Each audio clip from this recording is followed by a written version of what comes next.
Ya, Assalamualaikum warahmatullahi wabarakatuh. Selamat malam. Selamat bertemu lagi ya, Vitaners semua di acara live bersama vitaners.co.id. Dan untuk hari ini, malam ini kita akan live di Facebook fanpage. Oke, ini udah mulai rame ya. Assalamualaikum Dokter Surabaya hadir. Oke. Assalamualaikum Dok, Bogor hadir. Waalaikumsalam. Oke, jadi untuk malam hari ini kita akan bercerita ya sedikit mengenai fruktosa. Jadi fruktosa itu bahayanya tak semanis rasanya gitu kan. Memang yang manis di mulut itu nggak selalu manis di hati ya. Kadang malah merusak hati seperti itu. Nah, sebelum masuk ke topik di malam hari ini, saya akan mau ngasih tahu aja nih. Jadi untuk live kali ini teman-teman semua Vitaners itu bisa ngasih testimoni ataupun pertanyaan yang terbaik ya, dikirimkan di kolom komentar. Jangan lupa share dan tag teman-teman semua. Karena dari Vitanosnya sendiri akan memilih 2 orang yang memberikan testimoni terbaik, share terbanyak, dan pertanyaan yang paling menarik untuk dijadikan pemenang. Jadi semakin banyak yang share, maka semakin banyak kesempatan untuk menang. Gitu ya. Jadi dapetin ilmunya, dapetin juga hadiahnya. Gitu. Oke. Udah mulai rame ya. Ini ada dari Surabaya, Bogor, Pekalongan, Pasuruan. Saya dari Karanganyar. Selamat malam Dok, Pacitan Jawa Timur hadir. Oke, Pacitan. Ya. Jangan lupa ya buat selalu aktif di kolom komentar. Harus mengirimkan pertanyaan-pertanyaan yang menarik ataupun testimoni juga boleh, karena nanti akan dipilih 2 orang dengan testimoni ataupun pertanyaan yang paling menarik. Dan juga jangan lupa buat share ke teman-teman yang lainnya biar live malam hari ini tambah ramai seperti itu. Oke. Untuk malam hari ini nih, Sragen Jateng hadir terus. Alhamdulillah. Oke, untuk malam hari ini kita akan bahas tentang fruktosa ya. Memang fruktosa ini kayak hal yang agak asing buat teman-teman semua.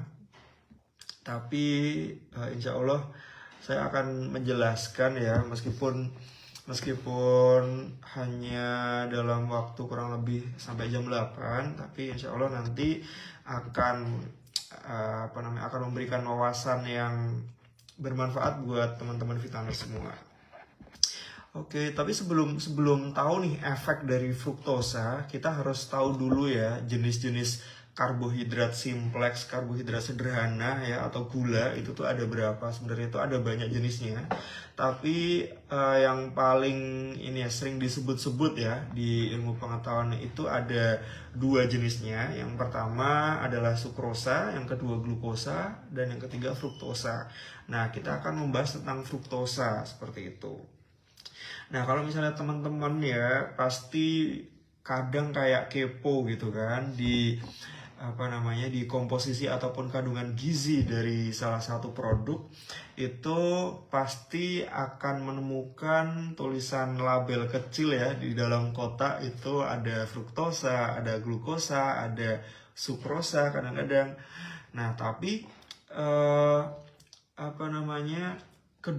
ketiga zat itu memang termasuk dalam jenis zat gula ya. Jadi sama-sama zat gula, tapi namanya beda. Otomatis kalau namanya beda, fungsinya ataupun metabolisme di dalam tubuh juga akan berbeda.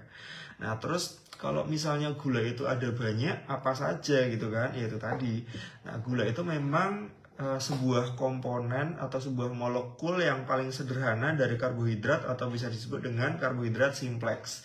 Nah, seperti Bapak Ibu teman-teman semua tahu ya, kalau misalnya karbohidrat itu kan sumber sumbernya itu ada di nasi, dan orang Indonesia pasti makan nasi. Kalau orang di luar negeri kan kadang makan roti, kemudian makan kentang ya, kemudian ada juga di buah-buahan, kemudian ada di bahan makanan yang lainnya juga. Nah, kalau misalnya teman-teman semua makan makanan yang mengandung karbohidrat, tubuh akan memecah terlebih dahulu menjadi gula. Jadi karbohidrat itu ada yang karbohidrat kompleks, ada yang simpleks gitu kan. Ada yang lebih rumit komposisinya, ada yang lebih sederhana seperti itu. Nah, baru ketika nanti dipecah di dalam menjadi sebuah molekul yang lebih sederhana, dia akan baru bisa diserap oleh sistem pencernaan kita di dalam usus sistem pencernaan kita gitu. Nah, untuk glukosa dan fruktosa itu merupakan jenis yang paling sederhana. Jadi ada yang namanya monosakarida. Nah, monosakarida ini salah duanya adalah glukosa dan juga fruktosa. Nah, kalau sukrosa itu termasuk golongan dari disakarida. Ini emang agak-agak jelimet ya, agak-agak rumit ya. Ini buat pengetahuan tambahan aja. Jadi memang untuk glukosa, fruktosa, sukrosa itu sama-sama gula, intinya gitu. Dan kalau misalnya sukrosa itu termasuk disakarida, karena di itu dua, jadi dia harus dipecah dulu jadi monosakarida, jadi glukosa ataupun fruktosa agar bisa diserap di dalam tubuh. Nah, kalau misalnya sukrosa tadi harus dipecah ya, kalau misalnya glukosa dan fruktosa langsung bisa diserap seperti itu. Nah, tapi apakah semua jenis gula ini itu bisa menghasilkan energi? Nah, gula itu kan memang terkenal sebagai sumber karbohidrat, sebagai sumber energi utama di dalam tubuh. Tapi glukosa dan fruktosa itu beda fungsinya ya. Jadi gula yang berperan paling penting di dalam tubuh sebagai sumber energi adalah glukosa. Nah, kalau misalnya Bapak Ibu mencermati ya pada orang dengan diabetes, dia pasti ceknya itu GDS atau GDP gitu kan. G-nya itu adalah glukosa, bukan gula secara umum ya, tapi dia tuh glukosa. Nah, glukosa ini kenapa kok dicek? Ya karena itu tadi ya berperan dalam berperan dalam sebagai sumber energi utama, sebagai cadangan sumber energi utama di dalam tubuh. Nah, beda dengan sukrosa. Kalau sukrosa ini belum bisa menghasilkan energi, jadi harus dihancurkan dulu. Kalau fruktosa tadi bisa juga digunakan sebagai sumber energi, tapi dia itu cenderung berbeda ya. Jadi dia itu lebih metabolismenya itu akan disimpan di dalam liver, di dalam hati seperti itu. Nah, untuk glukosa sendiri memang disalurkan dalam darah, disimpan dalam otot, dan juga disimpan dalam hati.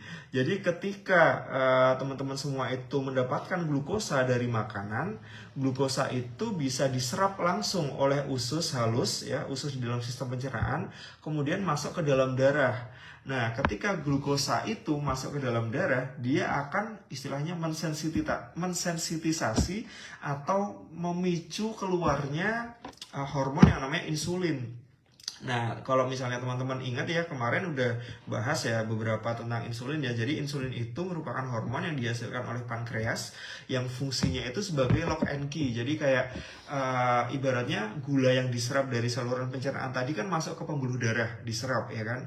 Nah, di dalam pembuluh darah itu agar bisa masuk ke dalam sel-sel itu harus memakai insulin seperti itu. Ibaratnya kayak gini lah, pembuluh darah itu ibaratnya kayak selang. Jadi di sekitar selang itu ada sel-sel yang siap untuk menggunakan glukosa.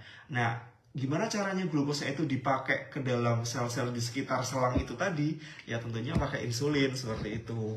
Nah, kalau misalnya insulinnya terganggu produksinya, insulinnya terganggu fungsinya, otomatis dia akan meningkatkan glukosa di dalam darah kayak gitu.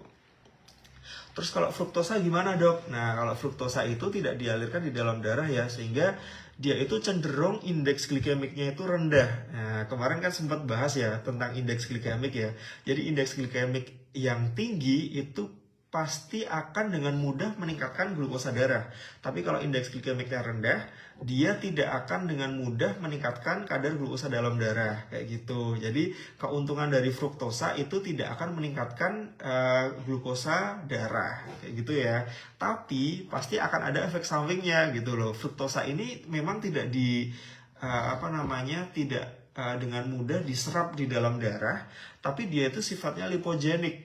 atau dia itu akan merangsang produksi sel-sel lemak gitu. Jadi kalau misalnya fruktosanya tinggi, kadar gula darahnya bisa aja normal.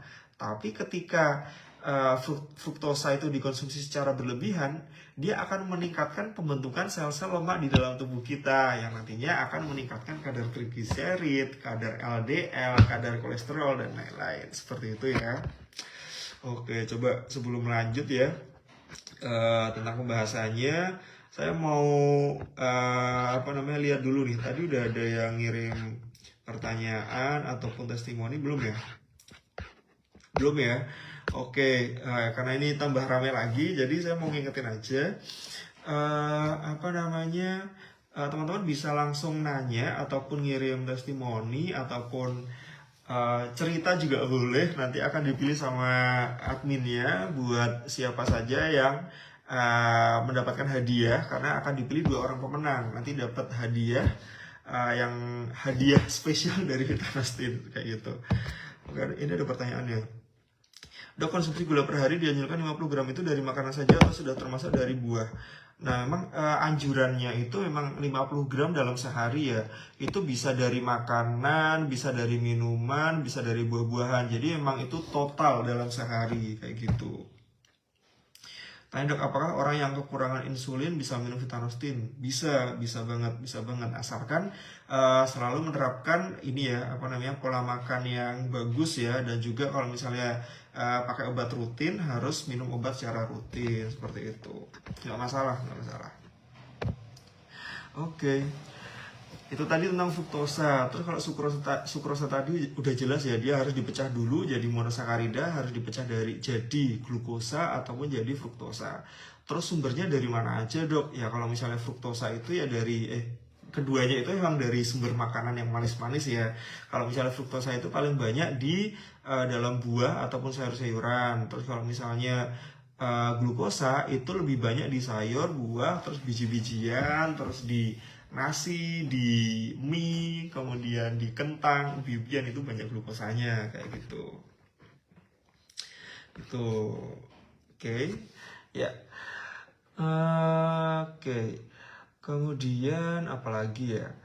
Nah, mungkin Bapak Ibu ada yang pernah denger ya tentang sirup jagung ya, sirup jagung tinggi fruktosa. Memang itu masih sebagai perdebatan ya, tapi sebenarnya kalau misalnya sirup jagung tinggi fruktosa itu termasuk dalam golongan makanan dengan indeks glikemik yang rendah, otomatis dia bisa membantu untuk menurunkan kadar glukosa darah pada pasien diabetes mellitus seperti itu.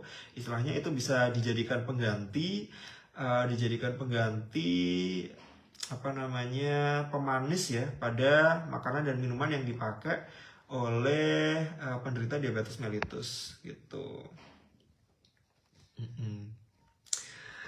Oke, ada pertanyaan lagi ya dari Siti Faton. Nah, kalau punya keluhan anemia tapi suka yang manis-manis gimana dok, baik atau tidak? Nggak masalah. Kalau misalnya anemia itu kan malah cenderung ini ya, bukan masalah glukosanya, bukan masalah gulanya, tapi masalah zat besinya kayak gitu. Kalau misalnya suka yang manis-manis nggak masalah.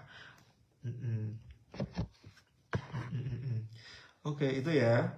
Terus masuk ke topik yang lebih inti lagi. Nah, apakah gula yang fruktosa itu berbahaya ya? Nah, jadi memang fruktosa tadi merupakan salah satu komponen ya dari gula tambahan, dan beberapa peneliti berpendapat bahwa konsumsi fruktosa yang berlebih itu pasti menyebabkan gangguan kesehatan. Nah, sebenarnya bukan cuma fruktosa ya, semua zat di dalam tubuh, semua zat yang kita makan masuk ke dalam saluran pencernaan kita, apabila dikonsumsi berlebih itu pasti akan menimbulkan gangguan kesehatan gitu. Nah, oke, fruktosa tadi udah ini ya, udah masuk ke yang sirup jagung tinggi fruktosa tadi ya. Nah, jadi memang sebagian orang itu, fungsi dari sel-sel di dalam saluran pencernaan kita itu tidak bisa menyerap semua fruktosa yang dimakan. Nah, ini disebut dengan malabsorpsi fruktosa, yang gejalanya itu biasanya begah ataupun sering kentut kayak gitu. Nah, beda dengan glukosa, fruktosa tadi itu menyebabkan tidak menyebabkan tingginya kadar gula darah, sehingga memang untuk beberapa peneliti itu sangat merekomendasikan penggantian gula ya dari glukosa menjadi fruktosa. Jadi istilahnya fruktosa itu sebagai pemanis yang dikatakan aman untuk pasien diabetes tipe 2 gitu. Nah, untuk efek sampingnya memang untuk fruktosa itu dicerna dan diserap itu tidak meningkatkan glukosa secara langsung, tidak meningkatkan kadar gula darah secara langsung. Tapi itu tadi ya, dia itu metabolismenya itu di hati, yang mana ketika fruktosa disimpan di dalam hati, dia istilahnya end prosesnya ya, proses akhir dari metabolismenya itu akan meningkatkan trigliserid, meningkatkan LDL, meningkatkan kolesterol, bahkan bisa juga meningkatkan asam urat, bisa juga meningkatkan produk radikal bebas yang ada di dalam tubuh kayak gitu. Ya kalau misalnya konsumsi fruktosanya terlalu berlebihan, otomatis trigliseridnya akan naik, kolesterolnya akan naik, nanti juga berpotensi meningkatkan resiko terjadinya hipertensi atau tekanan darah tinggi. Nah kalau misalnya tekanan darahnya udah tinggi, nanti bisa juga kena ke jantung, kena penyakit arteri koroner, kena penyakit stroke di otak kayak gitu. Nah, terus bisa juga tadi ya menyebabkan pembentukan zat radikal bebas. Jadi kalau misalnya kena radikal bebas, itu pasti bisa menghambat regenerasi sel-sel ya, regenerasi sel-sel di manapun gitu loh. Termasuk yang paling berat adalah di hati. Kalau misalnya hatinya nanti rusak, ya otomatis dia tidak akan berfungsi secara optimal ya. Metabolisme lemak, metabolisme fruktosa juga akan terganggu kayak gitu. Nah, untuk efeknya tadi jelas ya, dia akan meningkatkan kandungan LDL. Nah, kemudian kalau misalnya LDL-nya tinggi, dia akan meningkatkan jumlah lemak di dalam tubuh, menyebabkan aterosklerosis, kemudian menyebabkan hipertensi, ya, tekanan darahnya tinggi, kemudian bisa merembet-rembet ke organ jantung, ke otak, ke ginjal kayak gitu. Nah, terus bisa juga meningkatkan kadar asam urat. Nah, kemudian bisa menyebabkan pengendapan lemak yang berlebih di hati atau yang disebut dengan fatty liver disease. Nah, kemudian bisa juga nih, ini masih perdebatan ya, dia bisa menyebabkan resistensi insulin juga. Jadi, tingginya fruktosa itu memang secara tidak langsung bisa mempengaruhi kadar glukosa di dalam tubuh, tapi dia tuh tidak meningkatkan kadar glukosanya secara langsung.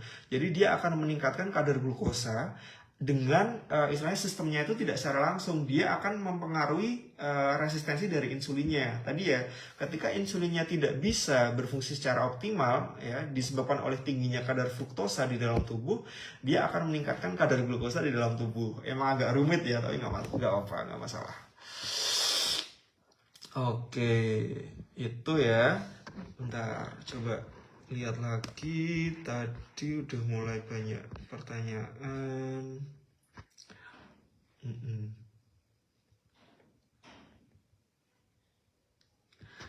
Kalau Bramsuling itu gimana dok? Apakah aman untuk kesehatan kita semua? Bramsuling ya, coba tak lihat ininya. Komposisinya ya, coba.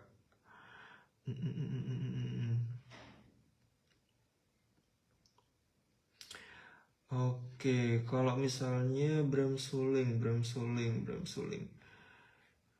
Ini nggak ada ininya ya, cuman ada komposisinya tuh cuman dari bahan-bahannya aja ya. Yang jelas kalau misalnya Bram itu kan manis banget ya, itu kemungkinan besar dia tinggi fruktosa. Maka dari itu jangan sampai terlalu berlebihan ya, mengkonsumsi Bramsuling itu tadi. Karena kalau misalnya Bramsuling dikonsumsi secara berlebihan, fruktosanya itu fruktosa di dalam Bramsulingnya itu akan memicu peningkatan kadar lemak dalam tubuh, nanti bisa terjadi peningkatan kolesterol gitu. Dok mau tanya, kalau kebanyakan fruktosa apa bisa bikin obesitas ya? Jadi fruktosa tadi ya kan nyambungnya ke lemak. Nah, lemak ini kan apa namanya disebabkan juga karena obesitas kayak gitu. Istilahnya dia juga berpengaruh dalam apa namanya peningkatan berat badan. Jadi kalau misalnya kadar lemak dalam tubuh meningkat, kemungkinan besar dia juga terjadi obesitas gitu. Kalau misalnya obesitas pun apa namanya dia juga sangat berisiko tinggi terjadinya peningkatan kadar kolesterol gitu ya. Tuh. Selamat malam dok, ini ada pertanyaan dari Kak Putri. Mau tanya kalau untuk penderita penyakit kronis itu aman tidak konsumsi Vitanostin? Nah untuk penyakit kronis masih aman ya untuk mengkonsumsi Vitanostin ya bisa dikonsumsi 2-3 kali sehari. Yang perlu digarisbawahi adalah ketika apa namanya mengkonsumsi Vitanostin. Jadi Vitanostin itu ada kandungan mengkudunya. Jadi mengkudu itu memang masih menjadi perdebatan ya apakah boleh dikonsumsi pada pasien pada orang yang sedang hamil ataupun menyusui kayak gitu. Jadi ada yang menyebutkan masih aman untuk ibu menyusui ataupun ibu hamil, tapi ada juga yang menyebutkan bahwa itu bisa menyebabkan cacat janin seperti itu. Maka dari itu untuk Vitanostin sendiri yang jelas karena ada kandungan mengkudunya itu tidak boleh pada penderita bukan penderita pada ibu hamil ataupun pada ibu menyusui kayak gitu. Gitu ya. Ada pertanyaan dari Halimah, apakah efek dari kekurangan insulin itu orangnya loyo? Karena ada saudara mesti pakai insulin, kalau mesti pakai suntik insulin, kalau tidak disuntik nggak bisa melakukan aktivitas sama sekali dok. Oke, sebenarnya bukan loyo ya, itu namanya apa namanya dia itu pakai insulin karena perubahan pola hidup ya.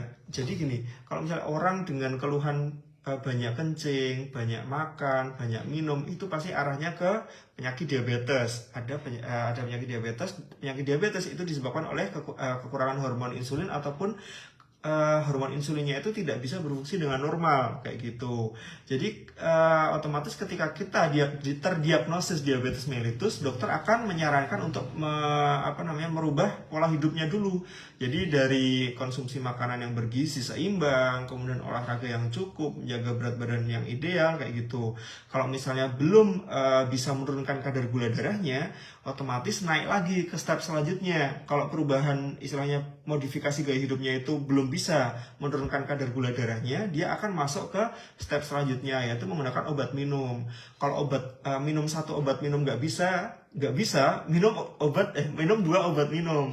Kalau minum 2 obat minum nggak bisa, nanti baru masuk ke suntik insulin gitu. Nah istilahnya kenapa kok dia pakai suntik insulin ya karena itu tadi modifikasi gaya hidup saja itu tidak bisa menurunkan kadar gula darahnya, kemudian pakai obat minum juga nggak bisa menurunkan kadar gula darahnya. Jadi dia gula darahnya bisa normal, bisa turun dari 500 ataupun 600 itu harus pakai suntik insulin kayak gitu. Oke. Ada testimoni ya dari Afidatu Zulaikha. Dok, ini ada testimoni kakak saya alergi dingin biduran, udah periksa ke dokter 2 kali belum sembuh, tak saranin minum Vitanostin, alhamdulillah belum habis 1 box, biduran sudah mereda dan tidur jadi pulas. Oke, makasih Vitanostin, makasih dok. Jadi memang untuk Vitanostin sendiri dia itu fungsinya sebagai ini ya imunomodulator. Jadi dia bisa membantu meningkatkan daya tahan tubuh kita dari alergi dingin kayak gitu. Selamat malam dok, mau tanya kalau untuk penderita darah rendah aman tidak mengkonsumsi Vitanostin? Untuk dari Ika Putri ya. Jadi untuk darah rendah itu sebenarnya di masyarakat ada 2 ya. Jadi darah rendah itu tekanan darahnya yang rendah ataupun hemoglobinnya yang rendah. Jadi kalau misalnya tekanan darah yang rendah ataupun hemoglobinnya yang rendah, untuk konsumsi Vitanostin sebenarnya aman-aman aja. Jadi nggak masalah gitu.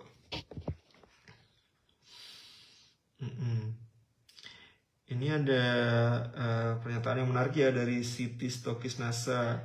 Sejak konsumsi Vitanostin biasanya saya alergi ketika makan udang, sekarang sudah tidak ada lagi.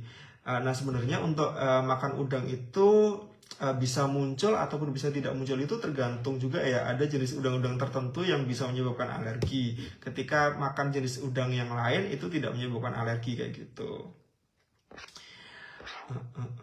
Komposisi sari tape ketan, iya. Yeah.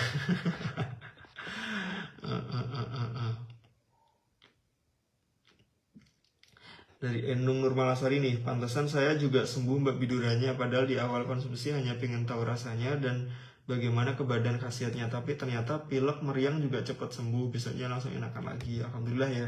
Memang kita karena kesibukan dunia ya, karena kesibukan kita sebagai pekerja di tahun 2022 ini yang sangat sibuk, itu penting bagi kita untuk meningkatkan daya tahan tubuh. Nah, memang Vitanostin ini bisa berfungsi selain sebagai imunomodulator, dia juga bisa melindungi kita ya dari radikal bebas, yang mana dia bisa membantu untuk meregenerasi sel-sel di dalam tubuh kita, baik sel-sel otot maupun sel-sel saraf.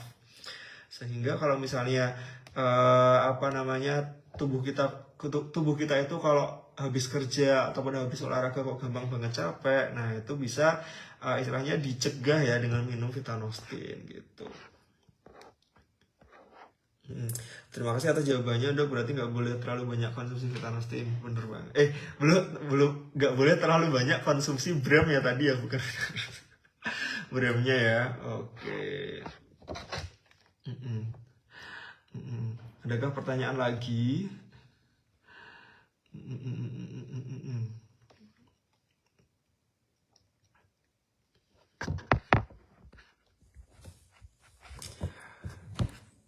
Mana tadi? Banyuwangi hadir dok. Oke. Kalau ke Banggula dok. Oke, sebenarnya untuk prinsipnya ya, semua makanan yang manis-manis itu boleh dikonsumsi asalkan jangan berlebihan.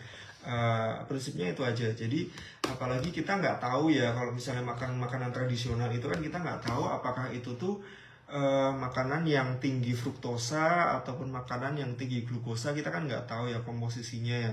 Jadi harus dibatasi juga, jangan terlalu banyak kayak gitu. Selamat malam dok, mau bertanya, kalau untuk penderita asam lambung aman tidak konsumsi Vitanostin? Untuk takaran konsumsi berapa saset? Untuk penderita asam lambung sebenarnya bisa konsumsi Vitanostin juga 2-3 kali sehari ya, 2-3 saset sehari.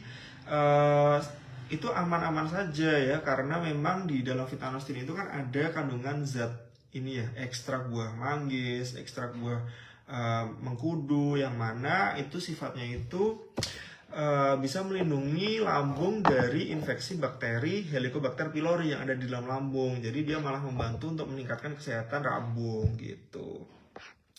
Vitanostin apakah bisa untuk usia di bawah 10 tahun? Sebenarnya dari panduannya untuk Vitanostin sendiri itu dikonsumsi di atas 15 tahun gitu ya.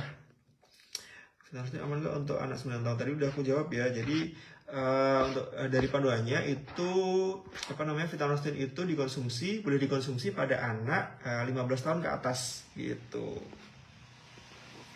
Kalau untuk mengatasi HB rendah, apakah bisa dok konsumsi Vitanostin? Memang untuk kondisi HB rendah ya, itu kan perlu zat besi. Ada beberapa kandungan ekstrak dari buah-buahan yang ada di Vitanostin itu mengandung zat besi. Jadi bagus juga untuk penderita anemia kayak gitu. Tapi jangan sampai lupa ya untuk mengkonsumsi makanan yang tinggi zat besi ya. Harus mengkonsumsi daging merah biar HB-nya itu cepat naik. Kalau perlu ya harus konsumsi tablet penambah darah biar lebih stabil lagi kondisinya. Apalagi kalau misalnya udah mulai awalnya itu udah ada riwayat anemia HB rendah, terus dia tuh udah mulai muncul gejala lemah, letih, lesu, lunglai. Nah itu harus minum tablet penambah darah gitu. Itu udah kejawab ya. Kemudian dari Ria Safitri, kalau yang cenderung hemoglobinnya rendah gimana cara konsumsinya dok? Sama ya tadi ya, 2-3 kali sehari. Selain konsumsi Vitanostin, makanan apa yang mempercepat tambahnya hemoglobin? Tadi ya dari daging merah, kemudian kalau misalnya dari sayuran, sebenarnya dari sayuran hijau ya, kayak bayam itu tinggi zat besi juga gitu. Untuk produk Vitanostin aman dikonsumsi mulai usia berapa tahun? Mulai dari usia 15 tahun ya. Dok, izin bertanya, dari konsumen Vitanostin sudah mendekati expired dan bergumpal, warnanya dan baunya juga udah berubah. Apakah masih aman dok untuk dikonsumsi. Nah, kalau misalnya baunya udah nggak sewangi Vitanostin pada umumnya ya jangan dikonsumsi gitu.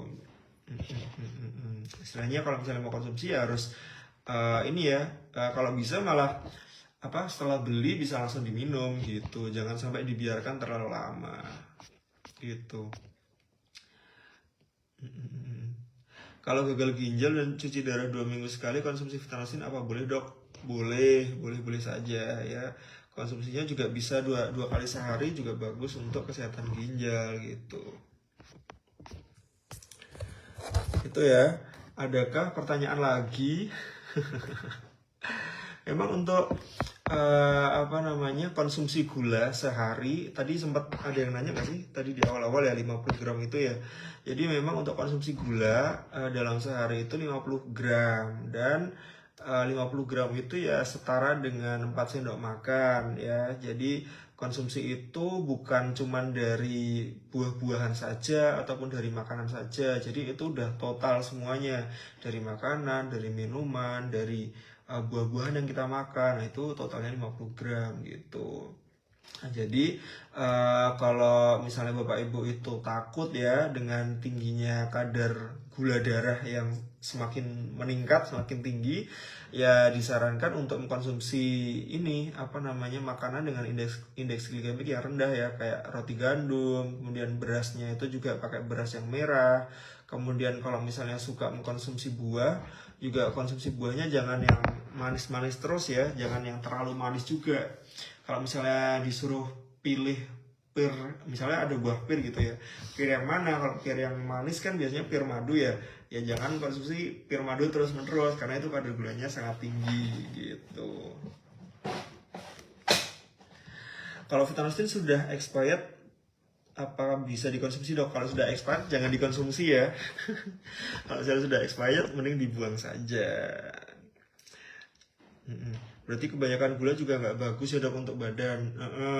Apalagi kalau misalnya pada orang-orang yang memang ada riwayat di keluarganya itu ada sakit gula ya, dia akan cenderung lebih gampang nanti ada peningkatan glukosa dalam darah, lebih gampang kena diabetesnya gitu.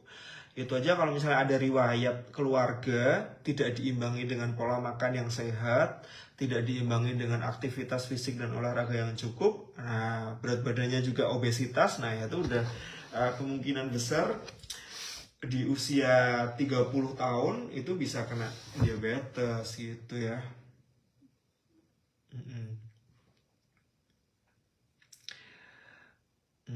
Itu ya. Dok, boleh kasih tips untuk penyimpanan Vitanostin? Untuk penyimpanannya disimpan di suhu ruangan aja, nggak masalah. Punya mitra masih banyak dok, tapi sudah expired. Ayo jangan ini ya, jangan diminum ya kalau misalnya udah expired ya. Oke, adakah pertanyaan lagi? Oke. Mau ngingetin lagi ya, jadi jangan sampai ketinggalan, jangan sampai kalah ya buat dapetin hadiah dari admin Vitanostin. Banyak-banyak share ke teman-teman yang lainnya, karena semakin banyak share, semakin testimoninya itu semakin menarik dan pertanyaannya juga semakin menarik, nanti bakal dapat hadiah dari vitanostin.co.id. Nanti akan diambil 2 pemenang gitu ya. Kuningan hadir Pak, nyimak. Oke. Adakah pertanyaan lagi ataukah mungkin ada testimoni yang mau disampaikan? Silahkan.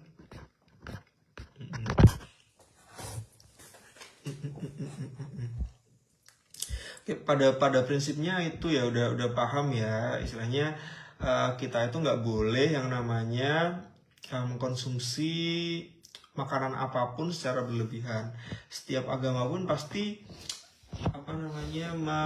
memerintahkan umatnya untuk menjaga pola makan ya, menjaga pola makan maksudnya jangan sampai berlebihan dengan makan makanan tertentu kayak gitu. Maka dari itu penting banget buat teman-teman semua menjaga keseimbangan gizi ya, jangan cuman makan makanan bergizi aja, tapi harus diimbangi dengan olahraga yang teratur kayak gitu. Pokoknya ingat prinsip gizi seimbang ya, harus ingat prinsip gizi seimbang ya. Saya sampai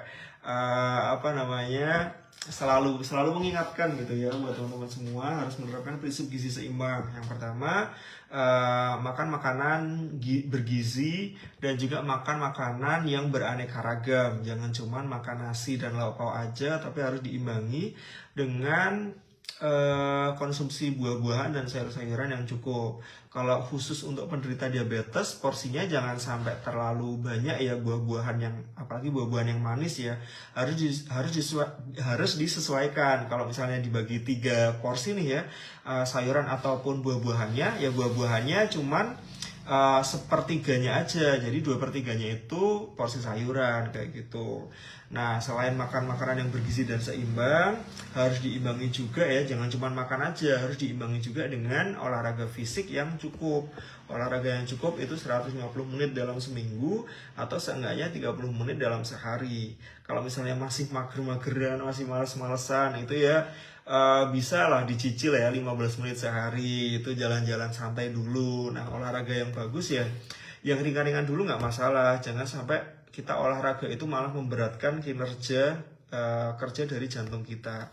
Kalau misalnya kita olahraga cukup, intensitasnya istilahnya kita bisa melakukan olahraga dengan nyaman, dengan happy ya, dengan pikiran yang senang, nanti efeknya juga ke dalam tubuh itu akan bagus gitu loh. Tapi kalau kita terlalu ngoyo, terlalu maksa buat olahraga, nanti efek di dalam tubuh akan jelek ya. Jadi istilahnya kalau misalnya beban olahraganya itu terlalu berat, nanti malah bisa memberatkan kerja dari jantungnya, malah bisa kena penyakit jantung koroner kayak gitu. Nah, selain itu bisa juga untuk menyeimbangkan mengatur berat badan jadi berat badan yang ideal ya. Jangan sampai berat badan kita itu sangat kurus ataupun jangan sampai terlalu obesitas ya gitu. Kemudian untuk obesitas sendiri ya tadi ya, itu kan berkaitan dengan berisiko dengan tingginya kadar kolesterol dalam tubuh. Jadi semakin obes seseorang, semakin tinggi berat badan seseorang, maka dia akan berisiko semakin tinggi untuk terkena kolesterol. Kalau kolesterolnya tinggi, berisiko juga kena hipertensi atau tekanan darah tinggi. Kalau misalnya tekanan darahnya tinggi, bisa nanti komplikasinya bisa ke jantung, bisa ke otak, bisa ke ginjal kayak gitu.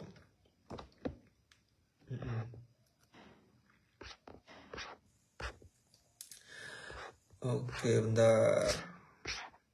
Tadi kayaknya ada pertanyaan ya dari Ika Putri. Maaf dok, sebelumnya mau bertanya, kalau untuk yang sedang konsumsi obat kimia karena menderita penyakit tertentu, itu konsumsi Vitanostin setelah atau sebelum? Nah, untuk konsumsi Vitanostin bisa dikasih selang waktu ya, 30 menit setelah minum obat itu kayak gitu.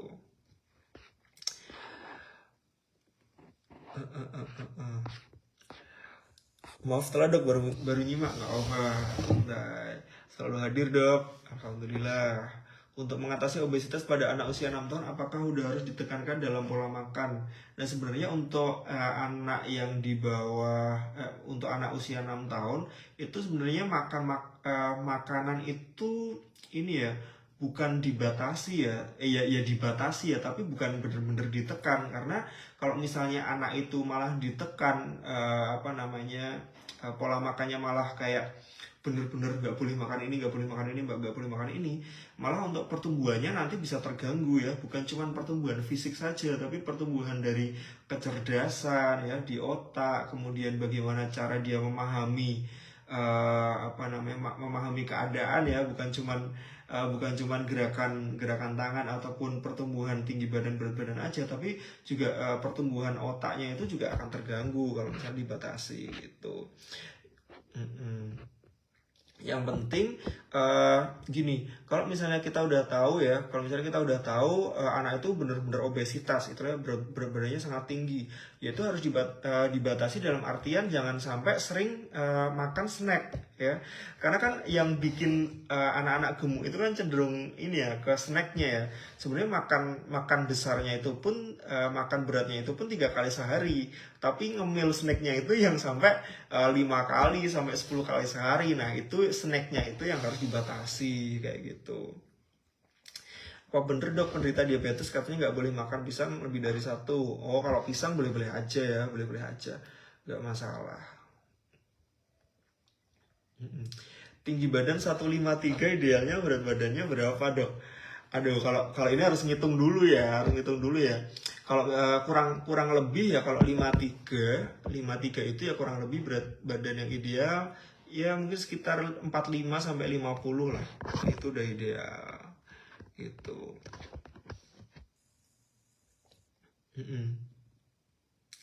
Dok, kalau anak-anak cenderung suka yang manis-manis, iya benar.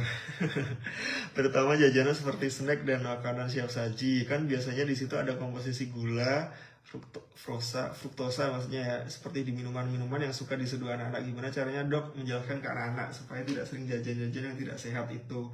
Nah, sebenarnya itu ini pertanyaan yang menarik ya dari Rosmawati. Itu ini ya, pinter-pinternya kita sebagai orang tua untuk sering-sering ngobrol sama anak, sering-sering istilahnya ketika kita kita ada family time ya, ada waktu keluarga kumpul bareng, itu kan harus diarahkan ya, harus diarahkan. Jadi memang harus dikasih tahu pelan-pelan, nggak bisa langsung kayak jangan sampai dibentak-bentak juga, nanti malah jadi takut loh. Nanti kalau misalnya dibentak-bentak, dilarang, nanti malah tambah ngeyel, malah tambah sering minum minuman yang manis-manis kayak gitu. Jadi memang dikasih tahu pelan-pelan aja, nggak perlu terlalu mengekang banget gitu.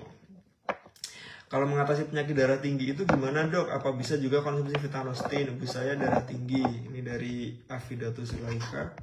Jadi untuk darah tinggi ya, untuk konsumsi Vitanostin bagus-bagus aja. Malah dia itu Vitanostin bisa membantu untuk melebarkan pembuluh darah. Jadi tekanan darah tinggi itu ibaratnya kayak selang lah ya. Ibaratnya kayak selang. Jadi semakin sempit permukaan, semakin sempit selangnya, otomatis tekanannya akan tinggi. Nah, untuk Vitanostin ini istilahnya bisa membantu untuk melancarkan aliran darahnya. Jadi tekanan darahnya bisa diturunkan seperti itu. Nah, jangan cuman konsumsi Vitanostin aja ya. Yang jelas untuk darah tinggi itu harus membatasi konsumsi garam dan juga mengurangi makan makanan yang banyak mengandung minyak ya, banyak mengandung kolesterol gitu. Assalamualaikum, telat ikut live dong, ikut nyimak. Iya nggak apa-apa. Bumil apa boleh mengkonsumsi Vitanostin dok? Nah untuk Bumil ya tadi sudah sempat saya jelasin ya. Pertanyaan dari Kak Miselin. Jadi untuk Vitanostin sendiri karena mengandung ekstrak dari mengkudu, ini sebenarnya masih jadi perdebatan ya apakah bisa menyebabkan gangguan pada janinnya atau enggak. Tapi ini ada 2 penelitian yang saya baca. Jadi ada yang menyebutkan bahwa dia itu bisa menyebabkan gangguan pada janin, gangguan pertumbuhan janin, atau mungkin yang berat itu bisa menyebabkan keguguran pada janin. Tapi ada juga penelitian yang menyebutkan bahwa tidak ada dampak yang signifikan apabila ibu hamil itu mengkonsumsi mengkudu ya. Jadi ada 2 pro kontra nih di sini. Ada 2 pernyataan yang berlawanan. Nah, kalau misalnya dari saya sendiri jelas ya lebih baik dihindari karena ada 1 penelitian yang menyebutkan ada efek yang buruk pada ibu hamil kayak gitu ya. Terima kasih dok sudah dijawab, soalnya anak saya baru umur 6 tahun, BB 40 kilo, TB 124. Oke, ya sama-sama.